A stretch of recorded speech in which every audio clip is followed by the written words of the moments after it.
మాతా కృపాకరీ మాతా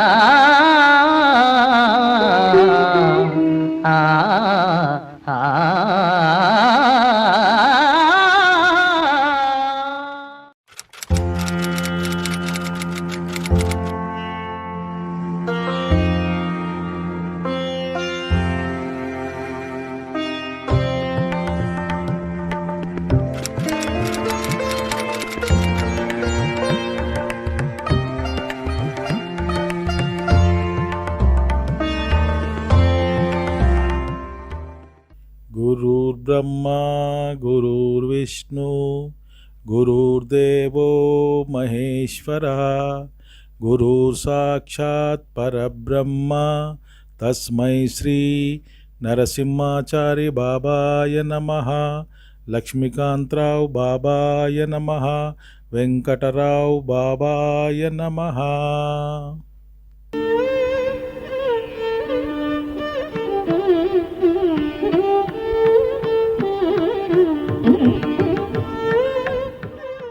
ప్రతిరోజు ఒక లేఖ. తర్వాత పెండ్యాల సీతారామయ్య గారు రాసినటువంటి పాటలు ఉన్నాయి. అందులో ఒక పాట అర్థం చేసుకొని దాన్ని వివరంగా చదువుకుంటే చాలు. నిరంతర నామస్మరణ మన కొరకు ప్రభు నిత్యానందుడు చైతన్య మహాప్రభు కాశ్మీర్ టు కన్యాకుమారి వరకు కాలినడకతోట నామాన్ని పంచిపెట్టారు. అయినా కూడా పూర్తిగా పరిపక్వత దశ రాలేదు. దాన్ని బట్టి ప్రభు ఏమనుకున్నాడంటే నా పిల్లలు చెడిపోతున్నారు అనే బాధతోటి ఆయన బాధాతప్త హృదయంతో కన్నీరు కార్చుకుంటూ మన కొరకు గోలోకం నుంచి దిగి వచ్చి మన పాపభారాలను నెత్తినేసుకొని మీరు నిరంతర నామస్మరణ చేయండి చాలు అని చాటి చెప్పడానికి తాను ఆచరించి చూపినటువంటి అవతారం మన ప్రభుహరనాథుని అవతారం. అయితే అలాంటి సమయంలో బాబా ఏం చెప్పాడంటే, నాయన నీ ఉచ్ఛ్వాస నిశ్వాసలతోటి అంటే ఎక్సేలర్ ఇన్హేలర్ మీరు మీ నామస్మరణ అయ్యేంత వరకు నామం చేయండి, ప్రాక్టీస్ చేయండి. ఉదయం నుంచి రోజు ఒక 10 నిమిషాలు, తర్వాత ఒక 10,000, ఒక 1,00,000 ఈ విధంగా చేసుకుంటూ మన పని సమయంలో కూడా మాట్లాడుకుంటూ పని చేసుకుంటూ, ఇతరత్ర గృహిణులైతే ఈజీగా చేయవచ్చు. వంట చేసుకుంటూ నామం చేయవచ్చు, నడుచుకుంటూ నామం చేయవచ్చు, ఇంట్లో ఏ పని చేసుకుంటైనా మనసులో నామం చేయవచ్చు. ప్రభు మన కొరకు కన్నీరు కార్చి ఈ లోకంలో అవతరించి తాను ఆచరించి మనకు చూపించినటువంటి అవతారం కుసుమారనాథ అవతారం. కానీ కొండలు కరిగి సముద్రం మట్టం పెరిగిపోతుంది, కానీ మన గుండెలు కరగడం లేదు. ఎవరు కూడా ఆచరించడం లేదు, అనుకరించడం లేదు. వారు ఎంతో శ్రమపడి ఇంత ఖర్చు పెట్టుకొని బాబా యొక్క తత్వాన్ని ప్రచారం చేయాలి. ఇప్పుడు రాబోయే జనరేషన్కు ఈ నామం నేర్పించాలి, భక్తి నేర్పించాలనే ఉద్దేశంతో ఎంతో శ్రమ చేస్తున్నారు. అయినా కూడా మంది రావటం లేదు. మనం చూస్తున్నాం. ఇప్పుడు ఇక్కడ ఎవరున్నారు? కొత్త వాళ్ళు ఎవరు రాలేదు. నరసింహాచారి బాబా గారు ఒక సంవత్సరం ప్రతి ఇంట్లో భజన పెట్టి ప్రతి ఇంటికి ఒక ఫోటో, ఒక లేఖల బుక్ ఇచ్చి 365 రోజులు నామం చేశారు. ఆ 365 రోజులు నేను వెళ్ళాను వారితో. అంతా హైదరాబాదులో ప్రచారం చేసి భక్తులను పెంచినటువంటిది నరసింహాచారి బాబా తప్ప, ఆనందమేళోత్సవాలు పెడితే ఎక్కడో ఏ డిస్ట్రిక్ట్లో ఎక్కడో ఏ రాష్ట్రంలో పెట్టారు. ఆ సంవత్సరానికి ఒకటి ఎక్కడో పెడుతున్నారు, కానీ ఇంత ప్రచారం కాలేదు హైదరాబాద్లో మాత్రం. ఆయన చేసింది నరసింహాచారి బాబా, అనుసేమ గారు, ఈ ఇద్దరు కలిసి ఇక్కడ ప్రచారం చేసి భక్తులు పెంచారు. అయితే ప్రభువు ఇంత కష్టపడి చేస్తుంటే మనతో చివరిదనక ఉండేవారెవరు మరి? ఇప్పుడు మనం అందరం చూస్తున్నాం. తల్లిదండ్రులు పెద్దవారైపోతారు, పిల్లలు చదువుకొని ఉద్యోగాలు చేసుకుంటూ లండను, అమెరికా, ఈ గ్లోబలైజేషన్ నుంచి ఎక్కడనో తిరుగుతున్నారు. కానీ చివరిదానిక ఉండేవారెవరు మనతోటి? చివరిదానిక ఉండేవాడు ఆ ప్రభువే. కాబట్టి మనం ఇప్పుడు ఎవరిని ప్రేమించాలి? ప్రభువును ప్రేమించాలి. పిల్లలు కాదు, తల్లిదండ్రులు కాదు, ప్రభువును ప్రేమించాలి మనం. ఎందుకంటే చివరి వరకు మనతో ఉండేవాడు ఆయన. మనతో ఉండేవాడు చివరి, కాబట్టి మనం ఆయనని ప్రేమించాలి. ఆయనను ప్రేమించాలంటే ఏం చేయాలి? ఆయనకి ఇష్టమైన పని చేయాలి. ఆయనకి ఇష్టమైన పని ఏంటి? ప్రభు యొక్క తత్వం ప్రచారం చేయాలి, ఆయన తత్వాన్ని తెలపాలి. మనం చేయవలసిన పని అది. దాన్ని మర్చిపోయి మనం మన స్వార్థం కొరకు చేసుకున్నది అది సంపద అనిపించదు. ఇది వినియోగం, సద్వినియోగం ఏంటంటే మనం సద్వినియోగం ప్రభు యొక్క నామ ప్రచారం, ప్రభు తత్వ ప్రచారం, ప్రభు యొక్క ఆచరణ పెట్టి చూపించాలి. కానీ ఏదో మనం మన మనసులో అనుకున్నది కాదు. అందుకొరకు ప్రభు ఏమన్నాడంటే, నాయనా నువ్వు 24 గంటలు 360 రోజులు నామం చెయ్యి, బాత్రూంలోకి వెళ్ళినా చెయ్యి, తప్పేం లేదు. నువ్వు ఎక్కడ కూర్చున్నా నామం చెయ్యి, నడుస్తున్నా చెయ్యి, కూర్చున్నా చెయ్యి. 24 గంటలు నీ మనస్సులో నామరటన జరగాలి. నిరతం మరణించుతున్న నరసింహాచార్య బాబా గారు ఈ పాట నాతో తప్పకుండా పాడించుకునేవాడు.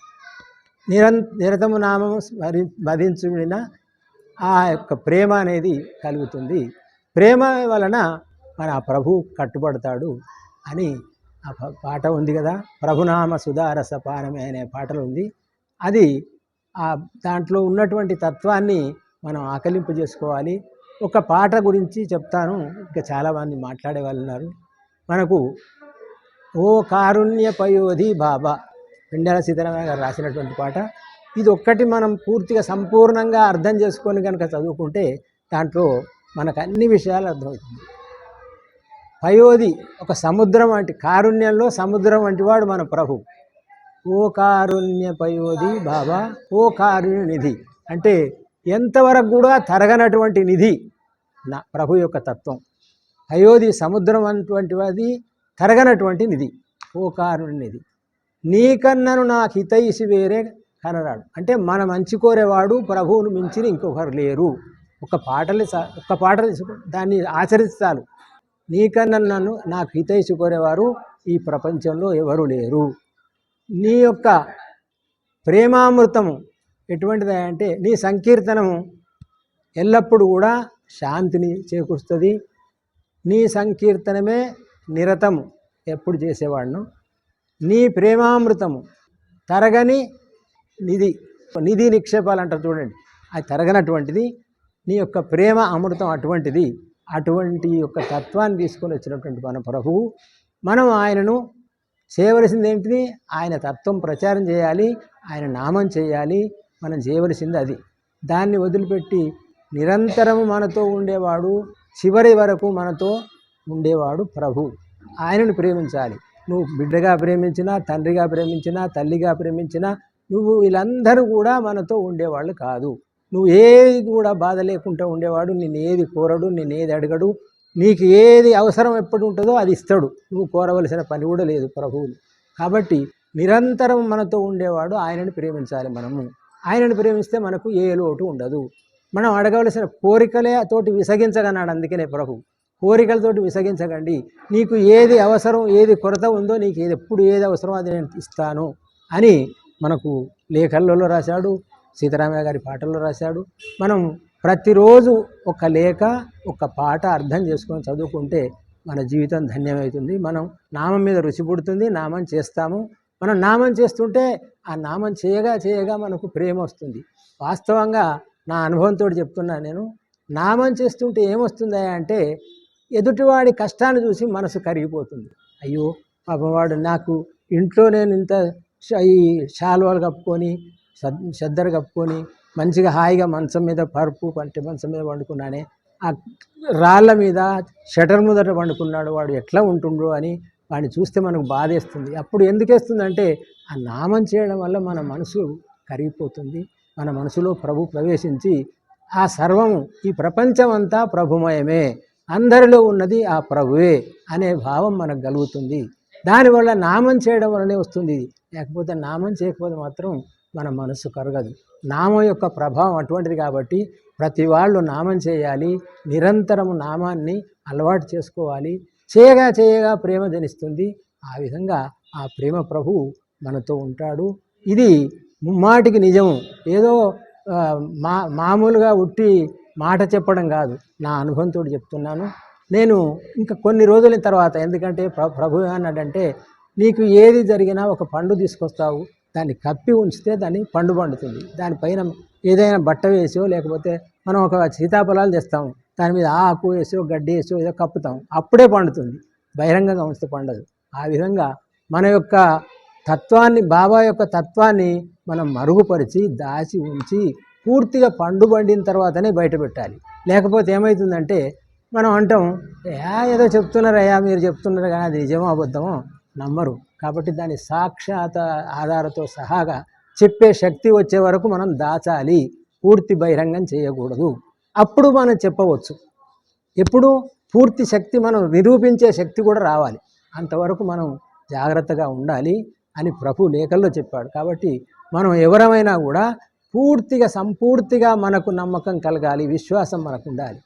మనకు విశ్వాసం కలిగిన తర్వాత ఇతరులకు చెప్పే శక్తి వచ్చిన తర్వాత దాన్ని నిరూపించాలి. అంతవరకు జాగ్రత్తగా మనం కాపాడుకోవాలి. ఇది ప్రభు యొక్క తత్వం, ప్రభు చెప్పినటువంటి దాంట్లో ఉన్నటువంటిదే. కాబట్టి పిల్లలు చదువుకుంటున్నారు, ఇతర దేశాలకు వెళ్తున్నారు, ఉద్యోగరీత్యా ఎక్కడో ఉంటున్నారు, పెద్దవాళ్ళు మనం వదిలిపెట్టిపోతున్నారు.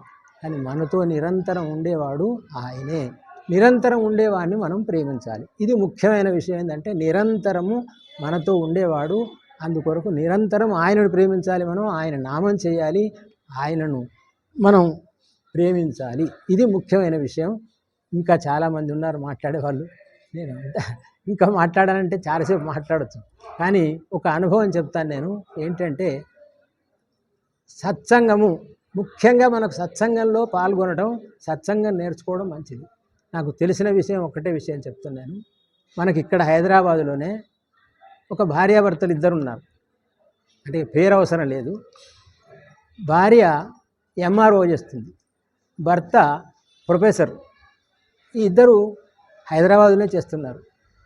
అయితే కొన్ని రోజుల తర్వాత ఏమైందంటే ఈ ఎంఆర్ఓ చేసేట ఆమెకు ఒక అతను ఒక 50 లక్షల రూపాయలు ఇస్తాను, ఆ ల్యాండ్ ఎక్కడనో నా పేరు చేయాలి అని చెప్పి ఏదో మభ్య పెట్టాడు. ఆమె తొందరపడ్డది, పాపం తీసుకున్నది. తర్వాత అది బయటపడ్డది. బయటపడిన తర్వాత ఆమెను తీసుకుపోయి జైలు వేశారు. ఈయన చాలా మంచి వ్యక్తి, ఒక మాట పడే వ్యక్తి కాదు, మంచి మనిషి. ఆ బాధకు ఈయన ఏం చేశాడు, సూసైడ్ చేసుకొని చనిపోయాడు. వాళ్ళకి 2 పిల్లలు ఉన్నారు.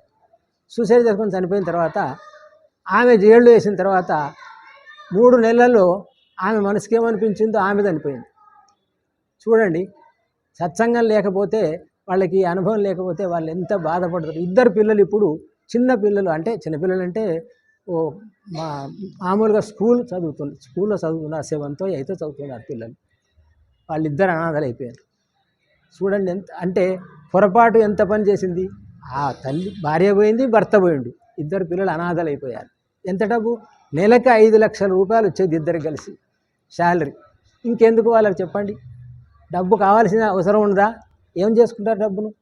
కాబట్టి మనం సత్సంగంలో పాల్గొని మంచి విషయాలను కనుక్కొని మంచి విషయాలు విని దుర్మార్గంగా అటువంటి పనులు చేయకుండా ఉండాలంటే మనం ఇటువంటి వ్యక్తులు చెప్పే మాటలు కనుక బాబా చెప్పాడు. చూడండి, ప్రభాత సేవ చేయండి అంటే ఎందుకంటే ప్రభాత సేవ చేయండి అంటే అందులో ఉన్నటువంటి విషయాలు మనం గ్రహింపు చేసుకుంటే, రోజు చేస్తుంటే మనకు అలవాటు అవుతుంది. మంచి తెల్లవారుజాములు వేసినట్టయితే ఆరోగ్యం మంచిది. ఇటు ఆ యొక్క విషయాన్ని మనం చదువుకున్నట్టయితే దాంట్లో ఉన్న అర్థం వల్ల మన యొక్క మనసు మారుతుంది. అటువంటి దుర్మార్గమైన పనులు చేయకుండా పోతాం. దానివల్ల ఎంతటి విపరీతమైన కష్టం వచ్చింది చెప్పు. పిల్లలకి ఇప్పుడు అనాథలు అయిపోయారు 2 పిల్లలు. కాబట్టి మనకు అటువంటి విషయాలు పడకుండా ఉండాలంటే ఈ యొక్క సత్సంగం ఉండాలి. మనకు ప్రతిరోజు ఏదో ఒక విషయాన్ని గ్రహించుకొని నామం చేసుకుంటూ నిరంతరం ఆ నామను మదించుకుంటే ఆ మనసు అనేది మంచి ప్రేమ జనిస్తుంది, సున్నితంగా అవుతుంది హృదయం. సూక్ష్మంగా ఏదైనా చిన్నది వచ్చినా కూడా నిరంతరం మనం ఏకాంతంగా వెళ్ళి ఎలుగెత్తి నామం చేస్తే కళ్ళనీళ్ళు వస్తుంటాయి. ఆ కళ్ళనీళ్ళు హృదయం దవిస్తుంది, శుభ్రమవుతుంది, మన మనస్సు పరిశుభ్రం అవుతుంది. మనకు ఏ కోరికలు అవసరం లేదు. నాటువంటి వానికి అంటే ఇప్పుడు పిల్లలు కావాలి, ఏదో పెళ్ళిళ్ళు కావాలి, చదువుకోవాలి, నాకు ఉద్యోగం రావాలి, అటువంటి వాళ్ళు కోరుకోవచ్చు. ఇప్పుడు నేను కోరుకునేది ఏంటిది? ఆరోగ్యంగా ఎవరితోటి చేయించుకోకుండా హాయిగా వెళ్ళిపోవాలి. ఈ కోరిక తప్ప ఇక నాకేం కోరికలు లేవు ఇప్పుడు. ఎందుకంటే ఏ బాధలు ఉండవు, ఇది ఒక్కటే ఉంటుంది. ఇప్పుడు ఉండేవాళ్ళు కోరుకోవచ్చు, కానీ అందుకే ప్రభు ఏమన్నాడంటే నువ్వు కోరకు నిరంతరం నామం చేస్తే అది నేనే చేస్తాను, నీకు అక్కర్లేదన్నాడు. అంటే ఏ కోరికలు లేకుండా కూడా ఆయన తీస్తానని కూడా మనకు హామీ ఇచ్చాడు ప్రభు. కాబట్టి మనందరం కూడా ఆ ప్రభు తత్వాన్ని ప్రచారం చేయాలి, ప్రభు యొక్క నామాన్ని చేయాలి, నామం ఇతరులతో చేయించాలి. ఏ ఒక్కరిని మన వల్ల ఒక్కరు బాగుపడ్డా చాలు ప్రభు యొక్క తత్వం వల్ల, నామం నేర్పడం వల్ల. ఇప్పటి వరకు ఈ మాణిక్యరావు గారు చేసేటువంటి ప్రయత్నంలో అంతా జాగ్రత్తగా మీరు ఇంకా కొంతమందిని తీసుకొచ్చి ఇంకా పిల్లలను నేర్పించి చాలామందిని తయారు చేసి ఆయన యొక్క కోరికను ఆయన మనస్సు సంతోషంగా పెట్టడానికి ప్రయత్నం చేయాలి. ప్రభు మనసు సంతోష పెడితేనే మనం సంతోషంగా ఉంటాం. కాబట్టి ఆయన కోరిక ఎవరు పుట్టించను? ప్రభు పుట్టించు, ఆ ప్రభువే తీరుస్తాడు మళ్ళా. కాబట్టి ఇంతటితోటి ఇంకా మాట్లాడే వాళ్ళు చాలామంది ఉన్నారు. కుసుమహర కుసుమహర కుసుమహర. వాళ్ళు చేసేదాని ముందు నేను చాలా తక్కువ, అసలు నేను మాట్లాడేదంత కెపాసిటీ కూడా నాకు లేదు. నిజానికంటే నాకు బాబా ఒక్కటే చెప్పింది, నామం చేయమని చెప్పిండు, నామం చేస్తున్నాం అంతే. నామం తప్ప నాకు వేరే విషయాలు తెలియవు. ఏదో అది ఇది మాట్లాడి బమ్మిని తిమ్మిని బమ్మి చేసే రకం కాదు. నేను నామం చేస్తాను. నామం ఎక్కడుంటే అక్కడికి వెళ్ళిపోతా. అయితే ఈరోజు కొంచెం లేట్గా వచ్చాను. మూసారాంబాగ్ నుంచి వస్తే 1.5 గంట పట్టింది ట్రాఫిక్లో. అదయ్యి అందుకొరకని కొంచెం ఇబ్బంది అయింది. అందరూ క్షమించాలని కోరుకుంటూ, మాణిక్యరావు ఉమా గారు చేసే కార్యక్రమం, ప్రతి కార్యక్రమం ఏదో ఒక నూతనంగా ఉంటుంది. అట్లా చేయడానికి మరి ఆ బాబానే ఆయనకు ప్రోద్బలం చేస్తాడేమో తెలియదు నాకు. మరి ఆయన చేసే ప్రతి కార్యక్రమంలో మేము కూడా ఏదో పాల్గొంటున్నాం అంతే. మిగతా ఏం వేరే రూపకంగా పాల్గొనలేకపోతున్నాం, కానీ కార్యక్రమంలో పాల్గొంటున్నాం. ఆయన చేసే ప్రతి కార్యక్రమాన్ని మనమంతా సహకరించి ఆయన ఇంకా ముందు కూడా, పాపం ఆయనకి ఎంతో ఉంది కానీ సపోర్ట్ దొరకట్లేదు. ఇప్పుడు ఆయన ఎంతోమంది, కనీసం ఇప్పుడు 150వ జన్మదినం అంటే 150 మంది పిల్లలను జమ చేయాలనుకున్నాడు. 10 మంది కూడా రాలే. అది అక్కడ లోపం. అంటే మనలోనే లోపం. మనం తల్లిదండ్రులు వాళ్ళు పిల్లలను మనం తయారు చేస్తలేము, పిల్లల్ని తీసుకొస్తలేము. దానికి మనం ఏం చేయలేం. వాళ్ళను చేయాలంటే వాళ్ళని వెనక పట్టుకొని ఏమి అది దూడలా, లేకపోతే అది ఆ ముళ్ళు కట్టే పెట్టి కూర్చోడానికి వాళ్ళకు కూడా కొంత ఉండాలి. కానీ అది ఎవ్వరూ మరి పాటించట్లేదు. మరి పాటించిన వాళ్ళే పాటిస్తున్నారు, ఉన్న పిల్లలే కనబడుతున్నారు. ఒక్క పిల్లగాడు కూడా కొత్త పిల్లగాడు కనబడలే నాకైతే. మరి పాపం ఆయన చేస్తున్న శ్రమ అంతా దేని కొరకు? ఇంత శ్రమ చేసి, ఇంత డబ్బు ఖర్చు పెట్టి, ఇంత చేసి, ఇంత సమయాన్ని ఇచ్చి, ఆయన కాలు నొప్పి, పాపం కాలు 2 నెల రోజులుగా ఆయన కాలు బాగలేదు. 2 నెలలుగా చాలా ఆయాసపడుతున్నాడు. నవదీప్ అట్లే వచ్చాడు. అయినా కూడా ఆయన ఇంత కష్టపడ్డది దేని కొరకు? పిల్లలను కొంత తీసుకొద్దాం ఈ ఫోల్డ్లో అంటే ఆయనకు మరి సరైన సహకారం దొరకట్లేదు. ఆ భగవంతుడే దానికి సరి అయిన నిర్ణయము, సరి అయిన అది చేస్తాడు. మనము మానవ మాత్రం చేస్తున్నంత కాదు. ఆ భగవంతుడు వాళ్ళలో దూరి పిల్లలను ఇంకా చాలామంది పిల్లలను పంపించేటట్టుగా ఆ కుసుమహరనాథులు చెప్పాలని ఆ నరసింహాచారి బాబా గారు, అనసూయమ్మ గారు మాకు నేర్పింది ఒకటే నామం మాత్రమే. మాకు వేరే స్పీచ్లు అవి ఎన్నడూ ఆయన చెప్పించలేదు మాతోటి, మేము చెప్పలేదు. మేము చెప్పడానికి కూడా మాకు అనుభవం లేదు, లేకపోతే చెప్పాలనే తాపత్రయం లేదు. మాకు ఎంతసేపు భజన భజన భజన భజన తప్ప. ఇప్పుడు ఇవాళ కూడా భజన ఏమన్నా ఉంటుందేమో ఈ తాళం కొట్టేది తెచ్చుకున్నాయి ఎంబడి. అంటే నా ఆర్తిని నేను చెప్తున్నాను కనుక మనమంతా మాణిక్యరావు ఉమా చేసిన కార్యక్రమానికి దోహదపడుతూ ఆ విధంగా కుసుమహరనాథులు వారికి ఇంకా ఆయురారోగ్యం కల్పించి ఇంకా మంచి కార్యక్రమాలు నిర్వహించాలని కోరుకుంటూ జై శ్రీ కుసుమహర. సమయం తక్కువ ఉండడం వల్ల సూక్ష్మంగా ఇంతవరకు మనం మాట్లాడుకోని విషయాల గురించి మాట్లాడుకుందాం. మీరు బయట కాగితం చూస్తుంటే ఆవిర్భావ సంవత్సరము సందర్భముగా ఉంది. జన్మదినం అనొచ్చు కదా, ఆవిర్భావ దినం ఏమిటి? ఈ విషయం మనం ముఖ్యంగా ముందు గమనించుకోవాలి. ఈ ఆవిర్భావం అనేటువంటి మాటని ఈ కాయిన్ చేసినటువంటి ఆయన మహాత్ముడికి నమస్కారం చేయాలి. ఎందుకంటే పుట్టుక చావు లేనటువంటి భగవంతుడికి జన్మదినాలు ఉండవు. 2, హరనాథ మహాప్రభు జన్మం ఎత్తినప్పుడు అది రహస్యంగా ఉంది. ఆయన ఆవిర్భవించాడో, గర్భంలోంచి బయటకు వచ్చాడో, ఏం జరిగిందో ఎవరికి తెలియదు. 3, స్థూల రూపం, సూక్ష్మ రూపం, పరారూపం అని 3 రూపాలు ఉంటాయి. సూక్ష్మ రూపంలో భగవంతుడు హృదయంలో ఉన్నాడు, స్థూల రూపంలో హరినాథ్ బాబా అమ్మ రూపంలో ఉన్నారు, పరార రూపంలో విశ్వం అంతా వ్యాపించి ఉన్నారు. అటువంటి వాళ్ళకి చావు పుట్టుకలేంటి? 3 డొమైల్ సంఘటన జరిగినప్పుడు స్వామిని 64 ముక్కలు చేశారు. అంటే అప్పుడు ఉన్నటువంటి పురాతన దేహం ఏదైతే మానవ దేహంగా భావించబడుతోందో దాన్ని ప్రక్షాళన చేసి, హరనాథ ఇప్పుడు నువ్వు నూతన తత్వం, నూతన శరీరం అనేది, నీవు పాత హరనాథుడు కాదని చెప్పినటువంటిది. అటువంటి వాడికి జన్మదినం ఏమిటి? అంటే 2 సార్లు చచ్చిపోయి పుట్టాడు ఆయన. అంచేత ఇంకొకటి ఏంటంటే, ఆయన ఫోటో కనుక చూస్తే I'm coming to this earth since the beginning of timing, కాలం మొదలైనటువంటి ముందు నుంచి కూడా ఇది క్రీడా స్థలం మీద నేను ఆడుకోవడానికి వస్తున్నాను అన్నాడు ఆయన. మరి ఇంకటువంటి వాడికి జన్మదినం ఏంటి? అంచేత మనం ఎప్పుడూ కూడా హరనాథుని ఆవిర్భావ దినం అనే అనుకోవాలి, కానీ దయచేసి జన్మదినం, వర్ధంతి ఇట్లాంటి మాటలు బాబాకు ఉపయోగించద్దు. రెండో మాట, ఫౌండేషన్.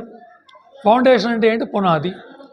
6 అంతస్తుల భవనానికైనా పునాది ఉంది, పాకకైనా పునాది ఉంది, 4 గళ్లతో కట్టినటువంటి పందిరకు కూడా పునాది ఉంది. మా చిన్నతనాల్లో మేము చదువుకునే రోజుల్లో కాపీ పుస్తకాలు ఉండేవి. అందులో చక్కటి మాటలు, శ్రీరామచంద్రుడు పితృవాక్య పరిపాలకుడు, అడుసు తొక్కనేల కాలు కడగనేల, తల్లిదండ్రులను పూజింపుము, ఇట్లాంటి వాక్యాలు రాసి ఉంటే మేము 2వ తరగతి 3వ తరగతి చదివేటప్పుడు వాటి కింద రాసేవాళ్ళం. అవి మా మనసులో ఈనాటికి కూడా, ఇప్పుడు విషయాలు మర్చిపోతున్నాం కానీ చిన్నప్పుడు కాపీ పుస్తకాల్లో రాసినటువంటివి మేము మర్చిపోలేదు. ఆ ప్రయత్నంలోనే మన మాణిక్యరావు కాపీ పుస్తకాల్లాగా కనీసం నామం చెప్పడం నేర్చుకుంటాడని కాపీ పుస్తకాలు చేయించాడు. దయచేసి ఆ పుస్తకాలు తీసుకుని మనం అందరం కూడా పిల్లల చేత ఇంట్లో రాయిస్తే, ఏ గూటి చిలక ఆ గూటి పలుకు అంటే, మనం ఇంట్లో రోజు బాబా బాబా అంటే మన పిల్లలు కూడా బాబా అంటారు. మనం ఏమి చేయకపోతే వాళ్ళు ఏమి చేయరు, మన బట్టే వాళ్ళు ఉంటారు, వాళ్ళని బట్టి మనం కాదు. అంచేత ఏంటంటే, ఇంట్లో బాబా యొక్క తత్వాన్ని మనం భజన చేయడం, పాటలు పాడడం కనుక చేస్తే మనతో పాటు మన పిల్లలు కూడా దాన్ని అనుసరిస్తారు. ఫౌండేషన్ అంటే అదే, ఇతను పెట్టిన ఆశయం కూడా అదే. చిన్నపిల్లల్ని చిన్నతనం నుంచి కూడా ఒక క్రమశిక్షణలో పరమేశ్వర తత్వాన్ని గురించి చెప్తూ ఉండాలి.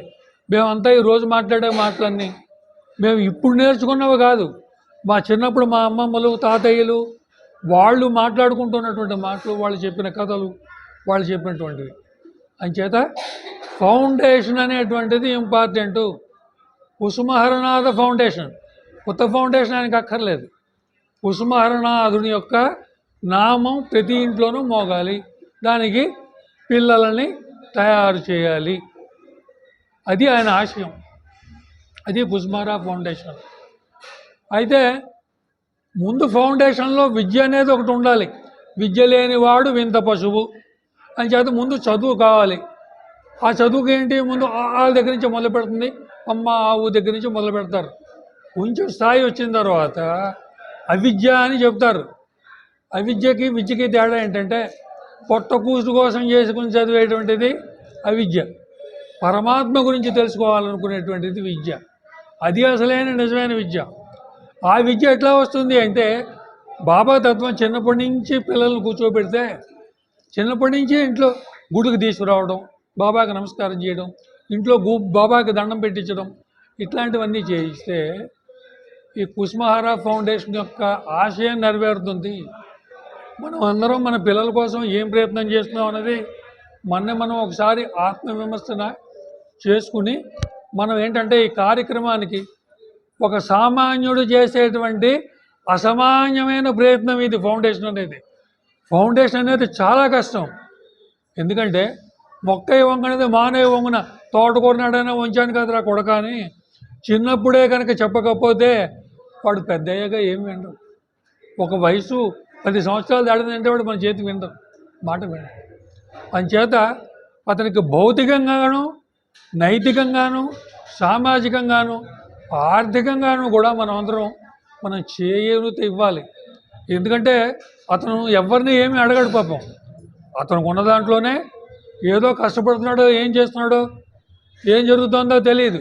ఏదో రకంగా కార్యక్రమం జరగాలనేటువంటి తాపత్రయంతో ఉన్నాడు. అటువంటి మనిషి ఒకటి మనం చేయగలగాలి. 2 మనం చేయలేనప్పుడు చేసేవాడికి సాయం చేయమన్నారు, దారి చూపించమన్నారు. ఎట్లా సాయం చేసినా పర్వాలేదు. ఆ సాయం చేయగలిగే తత్వం డెవలప్ అయిన రోజునే మనం నిజమైనటువంటి ఉస్మహరనాథ బాబా భక్తులను అనిపించుకుంటాం.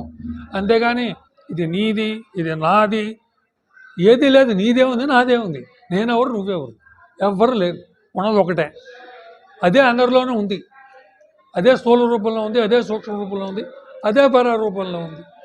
ఈ తత్వాన్ని అర్థం చేసుకుని మనం అందరం, ఇతరులనే కాదు, ఎవరి కార్యక్రమం తలపెట్టినా కూడా ఇది మన కార్యక్రమం అనుకున్న రోజునే బాబాని మనం నిజంగా అర్థం చేసుకున్నటువంటి భక్తులు అవుతాం. లేకపోతే మనం చేసేదానికి ఫలితం ఉంటుంది. ఏదో త్రిభాగం పడమానస్తూ గంగా స్నాన ఫలనభే భగవద్గీతలో చెప్పినట్టు ఒక్కొక్క దానికి ఒక్కొక్క ఫలితం ఉంటుంది. అది కేవలం సంసారిక పరమైన ఫలితం అవుతుంది. అది మళ్ళీ 1వ క్లాస్ నుంచి MA దాకా ఎక్కడ పడాలో అక్కడ పడిపోతాం. దానివల్ల మనకు ఉపయోగం లేదు. మనకు కావాల్సిందల్లా ఏంటంటే మనం ఎప్పుడూ ఉన్నత స్థానానికి పైకి భగవంతుని చేరుకోవాలంటే, ప్రయత్నం చేయాలంటే మొట్టమొదటి మనం కొంచెం ఆచరించాలి. 2 ఇలా కష్టపడేటువంటి వాళ్ళకి చేతనైనటువంటి సాయం చేద్దామనేటువంటి నిర్ణయం ఒకటి దయచేసి ఇక్కడ తీసుకుని మీరంతా ఇళ్లకు వెళ్ళి మీ ప్రయత్నాలు ప్రారంభించమని ప్రార్థిస్తూ, బోలో శ్రీ ఠాకూరనాథ్కి జై, మాతా కుసుమదేవికి జై.